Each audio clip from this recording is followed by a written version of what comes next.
उस तीसरे नेत्र की तेजोमयी ज्वाला से जलकर कामदेव भस्म हो गए। देवता होने के कारण कामदेव की मृत्यु नहीं हुई, केवल शरीर ही नष्ट हुआ। इस प्रकार अंग नष्ट हो जाने के कारण उसका नाम अनंग हो गया और इस स्थान का नाम अंगदेश पर आ गया। यह भगवान शिव का आश्रम है, किंतु भगवान शिव के द्वारा यहां पर कामदेव को भस्म कर देने के कारण इसे कामदेव का आश्रम भी कहते हैं। गुरु विश्वामित्र की आदेशानुसार सभी ने वहीं रात्रि विश्राम करने का निश्चय किया।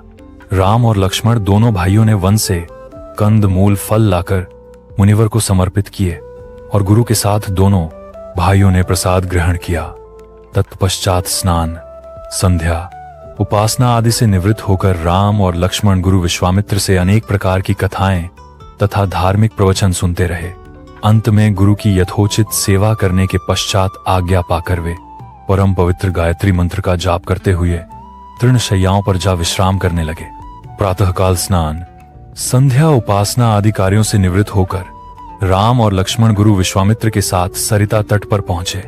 एक वनवासी मुनि ने विश्वामित्र के साथ 2 सुकुमार बालकों को देखा तथा उनका परिचय प्राप्त कर वे एक छोटी सी सुंदर नौका ले आए और विश्वामित्र से बोले, हे मुनिराज, आप इन राजकुमारों के साथ इस नौका पर बैठकर सरिता पार कर लीजिए। विश्वामित्र जी ने उस मुनि को धन्यवाद दिया और राम तथा लक्ष्मण के साथ नौका पर सवार हो गए। इस प्रकार वे सागर से मिलन की आतुरता में कलकलनाद के साथ दौड़ती जा रही उस नदी को पार कर गए। नदी के उस पार एक भयानक वन था। उस वन को देखकर राम बोले, गुरुदेव, यह वन तो भयंकर है। सभी ओर से सिंह, व्याघ्र आदि हिंसक पशुओं के दहाने और हाथियों के चिंघाने की ध्वनि आ रही है। जंगली सुअर, भालू, वन भैंसें आदि वन्य प्राणी भ्रमण करते दृष्टिगत हो रहे हैं। वृक्षों की सघनता के कारण सूर्य का प्रकाश इस वन के भीतर घुसने का साहस नहीं कर पा रहा है और इसी कारणवश चारों ओर अंधकार हो रहा है। इस अति दुर्गम वन का क्या नाम है? राम के इस प्रश्न का उत्तर विश्वामित्र ने इस प्रकार दिया, हे राघव, पूर्व काल में इस स्थान में वन न होकर मलदा और करुप नाम के 2 बड़े समृद्ध राज्य हुआ करते थे। दोनों ही राज्य ऊंची ऊंची अट्टालिकाओं, वीथिकाओं तथा सुंदर पथों से सुशोभित थे तथा धन, धान्य और समृद्धि से परिपूर्ण थे। दूर दूर के व्यापारी यहां पर व्यापार करने आया करते थे, किंतु ताक्का नामक एक यक्ष कन्या ने उन दोनों राज्यों का विनाश कर दिया। विश्वामित्र ने आगे बताया, ताक्का कोई साधारण स्त्री न होकर सुंद नाम के राक्षस की पत्नी और मारीच नामक राक्षस की माता है। उसके शरीर में 1000 हाथियों के बराबर बल है और वह अत्यंत पराक्रमी और शक्तिशाली है। इस प्रदेश को नष्ट करने के पश्चात ताक्का ने अपने पुत्र मारीच के साथ मिलकर यहाँ के समस्त निवासियों को मारकर खा डाला। अब उनके भय से यहाँ 2-2 कोस दूर तक किसी मनुष्य की परछाई भी दिखाई नहीं देती। भूलवश यदि कोई यहाँ आ भी जाए तो जीवित नहीं लौट पाता। उसी ताक्का का संहार करने के लिए ही मैं तुम्हें यहाँ लाया हूँ। राम ने आश्चर्य से पूछा, गुरुदेव, स्त्रियां तो कोमल और दुर्बल होती हैं, फिर ताक्का में 1000 हाथियों का बल कैसे आ गया? ऐसा प्रतीत होता है कि अवश्य कुछ न कुछ रहस्य है। विश्वामित्र बोले, वत्स, तुम्हारा कथन सत्य है और वास्तव में इसके पीछे एक रहस्य है। सुकेतु नाम का एक अत्यंत बलवान यक्ष था। वह संतानहीन था, अतः संतान प्राप्ति के उद्देश्य से उसने ब्रह्मा जी की कठोर तपस्या की। उसकी तपस्या से प्रसन्न होकर ब्रह्मा जी ने उसे संतान होने का वरदान दे दिया। परिणाम स्वरूप ताड़का का जन्म हुआ। सुकेतु के द्वारा ताड़का के अत्यंत बली होने का वर मांगने पर ब्रह्मा जी ने उसके शरीर में 1000 हाथियों का बल दे दिया। विवाह योग्य आयु होने पर सुकेतु ने ताड़का का विवाह सुंद नामक राक्षस से कर दिया और उससे मारीच का जन्म हुआ। मारीच भी अपनी माता के समान बलवान और पराक्रमी था।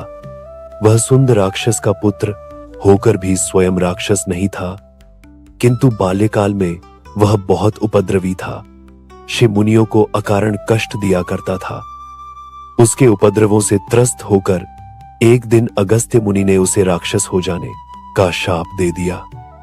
अपने पुत्र के राक्षस गति प्राप्त हो जाने से सुंद अत्यंत क्रोधित हो गया और अगस्त्य को मारने दौड़ा।